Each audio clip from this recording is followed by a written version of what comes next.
안녕하세요. 법무법인 파트원의 최용준 변호사입니다. 오늘도 이 개인회생 또는 개인회생 파산 절차에 대해 알아보는 시간을 갖도록 하겠습니다.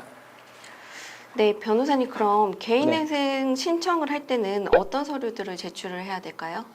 네, 이 개인회생 신청에 대한 필요한 서류는 사실 법에 정해져 있어요. 그러니까 채무자회생법 제589조 1항, 2항 이런 것들을 보면 일단은 채무자 성명, 주민등록번호, 주소가 포함된 내용 이런 걸로 그리고 왜 개인회생 신청을 하는지 이런 걸 적도록 되어 있고 거기에 부수한 서류는 채권자 목록 필요하겠죠.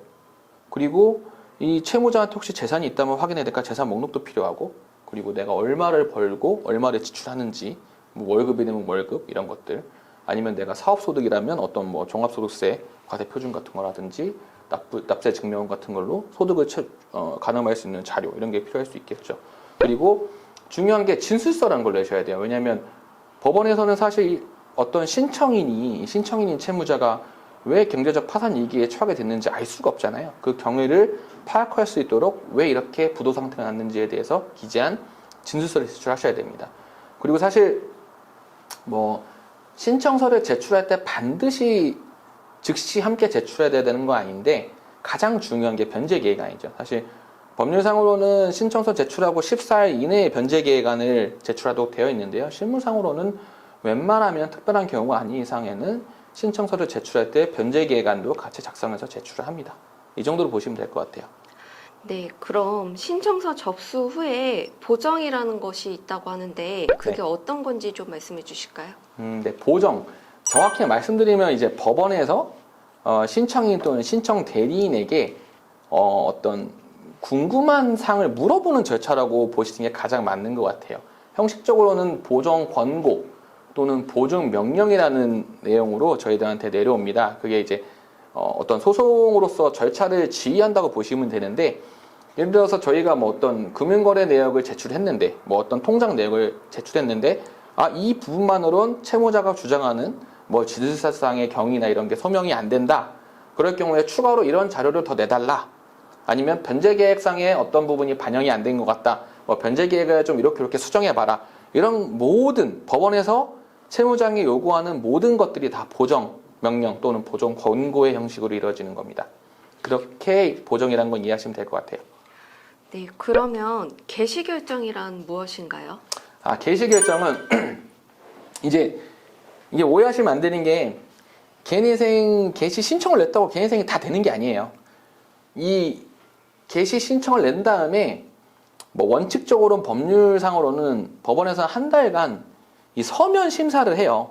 이 채무자가 정말로 어떤 경제적으로 법률상 보호받을 가치가 있는 부도 상태인지 여부를 판단하는 거죠. 채무자 회생법에 따라서 어떤 파산회생 제도를 이용하면 그것이 이제 통과가 된다고 하면 면책 또는 채무의 일정 부분을 탕감받을 수 있는 엄청난 경제적 효과를 누릴 수 있어요. 그렇기 때문에 이 제도를 악용하고자 하는 사람들을 반드시 걸러내야 되는 어떤 절차가 필요한 것이고 그래서 신청 이후에 개시결정을 내리는 기간 동안 이 채무자 회생법에 따라서 어떤 이 도산제도를 이용할 수 있도록 하는 그 적정성을 판단하는 겁니다. 그래서 법원이 심사를 해서 이 사람은 일단은 내용을 볼 때 개인회생 또는 개인회생을 해도 적합하다라는 여부를 이제 인정하게 되면 그때 개시 결정을 내려주는 거죠. 개시 결정이 내려져야 비로소 이제 본 개인회생 절차가 진행된다고 보시는 게 맞습니다.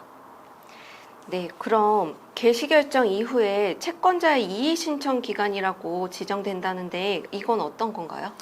자, 이제 예를 들어서 이 부분은 되게 간단히 설명을 드릴게요. 이해를 돕기 위해서 채무자가 A 채권자에 대해서 어떤 이 사람에 대한 채권은 예를 들어서 채무의 성격은 물품 대금을 5천만 원을 못 줬다 이렇게 기재되어 있는데 사실 그 채권자 입장에서는 그 원금 자체가 다를 수 있죠. 애초에 5천만 원이 아니라 7천만 원의 채무가 있을 수도 있는 거고 그리고 또 개시 신청 당시까지 어떤 이자가 누적된 게 있을 수도 있어요. 그래서 채무 금액 자체가 상회한 경우도 있을 수 있고 또 하나는 이 회생 절차로서 어떤 면책이나 탕감을 받으면 안 되는 유형의 채권, 채무도 있을 수 있습니다. 불법행위 손해배상 채무가 있을 수 있고요, 대표적으로. 그래서 채권자 측에서 이 채무자가 기재한 어떤 채권 성격이나 채권 금액에 문제가 있을 경우에 이거에 대해서 법원에 이건 잘못됐다, 뭐 신고하거나 하면 그런 절차의 기회를 보장하는 거죠.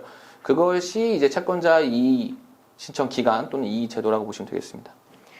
네, 그러면은 채권자 집회란 무엇인가요? 채권자 집회는 결국에는 이제 집회라는 말 그대로 법원에서 그 채무자를 이제 소환을 하고 그 다음에 일정 기일을 정해가지고 채권자들 모이게 해서 그 어떤 이 채무자한테 직접 그 채무 경위라든가 향후에 어떻게 변제 계획을 수행할 것이 이런 거를 들을 수 있는 기회를 마련해주는 절차라고 생각하시면 되겠어요. 그럼 네. 인가 결정이란 무엇인가요? 인가 결정은 이제 결국에는 이 개인생 절차에서 우리가 어떤 목표점이죠.